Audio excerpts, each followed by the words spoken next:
एक बड़ी छोटी सी कहानी है। पुराने जमाने की एक राजा के दरबार में पंडित जी पहुंचे पूजा पाठ कराने के लिए। पूजा पाठ समाप्त हुआ तो राजा ने 3 प्रश्न किया और कहा कि पंडित जी जवाब दीजिए। पहला प्रश्न था कि ईश्वर कैसे दिखता है। दूसरा प्रश्न था कि ईश्वर कहाँ तक देखता है और तीसरा प्रश्न था कि ईश्वर जो है वो क्या करता है। पंडित जी ने कहा कि मैं थोड़ा सोच विचार करके जवाब दूंगा, आप मुझे थोड़ा समय दीजिए।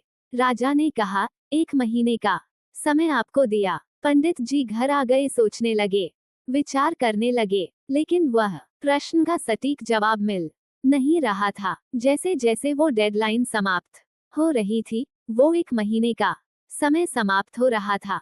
उनकी टेंशन बढ़ती जा रही थी। जिंदगी बदल देने वाली कहानी। किसी ने बड़े कमाल की बात कही है कि इस कलयुग में ईश्वर से शिकायत मत रखिए, क्योंकि ईश्वर ने हम सबके पेट भरने की जिम्मेदारी ली है, पेटियां भरने की नहीं। एक बड़ी छोटी सी कहानी है। पुराने जमाने की एक राजा के दरबार में पंडित जी पहुंचे पूजा पाठ कराने के लिए। पूजा पाठ समाप्त हुआ तो राजा ने 3 प्रश्न किया और कहा कि पंडित जी जवाब दीजिए। पहला प्रश्न था कि ईश्वर कैसे दिखता है। दूसरा प्रश्न था कि ईश्वर कहाँ तक देखता है और तीसरा प्रश्न था कि ईश्वर जो है वो क्या करता है। पंडित जी ने कहा कि मैं थोड़ा सोच विचार करके जवाब दूंगा, आप मुझे थोड़ा समय दीजिए।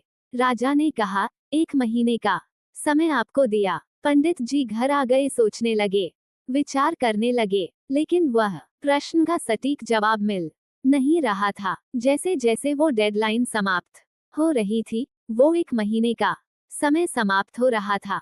उनकी टेंशन बढ़ती जा रही। उनका एक बेटा था, बड़ा विद्वान और होशियार था, बुद्धिमान था, तो उसने समझ लिया कि पिताजी चिंता में है।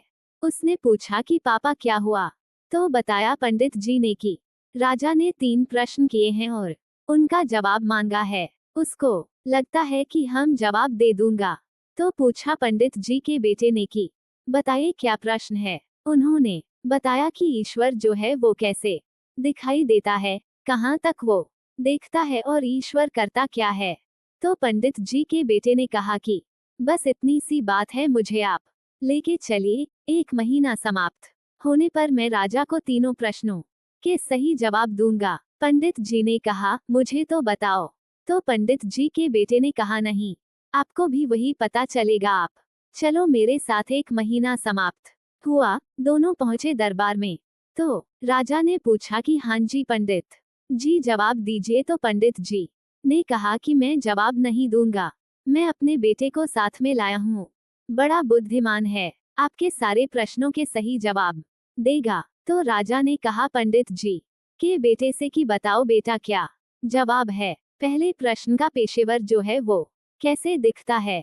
तो पंडित जी के बेटे ने कहा कि गजब करते हैं आप महाराज, इतने बड़े महाराज हैं और आपके यहाँ अतिथि आया, उसका अपने आदर सत्कार नहीं किया, पानी भी नहीं पिलाया, कुछ आपने जलपान की व्यवस्था नहीं की और सीधा प्रश्न पूछ लिया।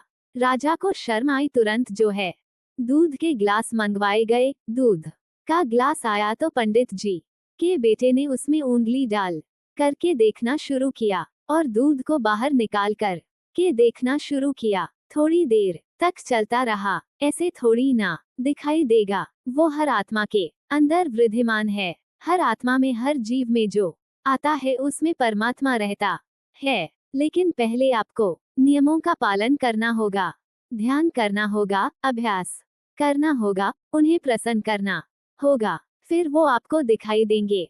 राजा जवाब से बड़ा खुश हुआ। उसने कहा, ठीक है, दूसरे प्रश्न का जवाब दो कि भगवान जो है, ईश्वर जो है, कहाँ तक देखता है। पंडित जी के बेटे ने कहा कि आप एक मोमबत्ती मंगाए। मोमबत्ती मंगाई गई, फिर मोमबत्ती को जलाया गया। तो पंडित जी के बेटे ने पूछा कि राजा जी ये बताइए कि इसकी रोशनी कहाँ तक जा रही है। तो राजा ने कहा कि चारों तरफ जा रही है। तो पंडित जी के बेटे ने कहा, बिल्कुल, भगवान भी चारों तरफ देखता है, चारों तरफ उनका प्रकाश विद्यमान है। ये मत सोचो कि हमारे कर्मों का हिसाब उनके पास नहीं है, उनके पास हर कर्म का हिसाब होता है। राजा बहुत प्रसन्न उसने और कहा, अब तीसरे प्रश्न का जवाब दो कि ईश्वर करता क्या है। पंडित जी के बेटे ने कहा, क्या आप ये सवाल जो है गुरु बन करके पूछ रहे हैं या शिष्य बन करके पूछ रहे हैं? राजा ने विनम्रता से कहा कि मैं शिष्य बन करके पूछ रहा हूँ। पंडित जी के बेटे ने कहा, आखिर गजब करते हैं। उसने ताना मारा कि जो शिष्य वो तो सिंहासन पर बैठा है। गुरु नीचे खड़ा हुआ। राजा को फिर से शर्म आई, तुरंत नीचे उतरकर आया और पंडित जी के बेटे से कहा, आप महात्मा जी ऊपर बैठे जाकर के। पंडित जी का बेटा जाकर सिंहासन के ऊपर जाकर बैठ गया।